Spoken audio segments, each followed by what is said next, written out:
فلسطينية ثالثة.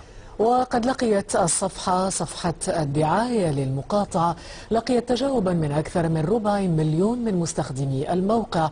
هدد بعضهم بتصعيد الاحتجاج ضد فيسبوك في حالة عدم إعادة الصفحة. وكانت إدارة الموقع قد قالت أنها أغلقت صفحة الانتفاضة لأنها تحض على العنف، وذلك في مخالفة منها لشروط استخدام الموقع.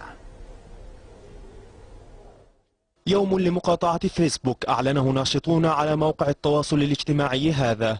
هي رسالة اعتراض على قيام الموقع ذي 600 مليون مستخدم بإغلاق صفحة تدعو إلى انتفاضة فلسطينية في 15 من شهر مايو أيار ذكرى النكبة الفلسطينية. الصفحة الداعية للمقاطعة تجاوز عدد مشتركيها 4 مليون، وهدفها اللعب على وتر الدخل الإعلاني للموقع.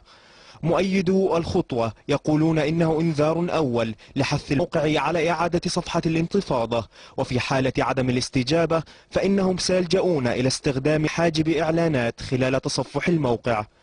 بداية الحكاية صفحة عنوانها الانتفاضة الفلسطينية الثالثة تدعو لتحرك شعبي فلسطيني وعربي ضد الاحتلال الإسرائيلي.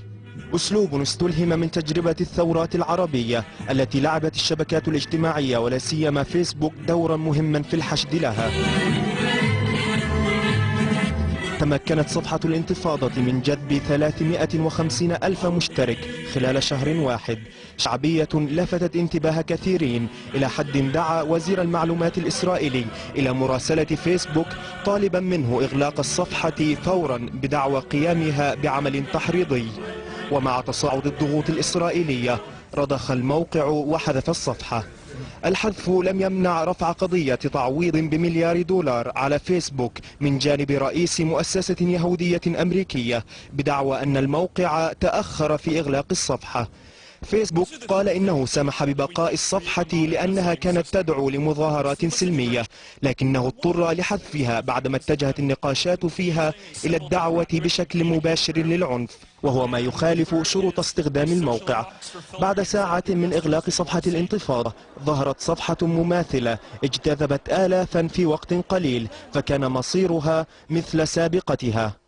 مستخدمو الموقع العرب قابلوا الإغلاق المتوالي للصفحات بإنشاء مئات الصفحات البديلة تحمل العنوان نفسه، بحيث يصبح أسلوب الحذف غير ذي جدوى. لتبقى التساؤلات بشأن تعريف ما يقع ضمن دائرة حرية التعبير وما يقع خارجها، وفوق ذاك عن من لديه الحق أصلا في ذلك التعريف والمنع.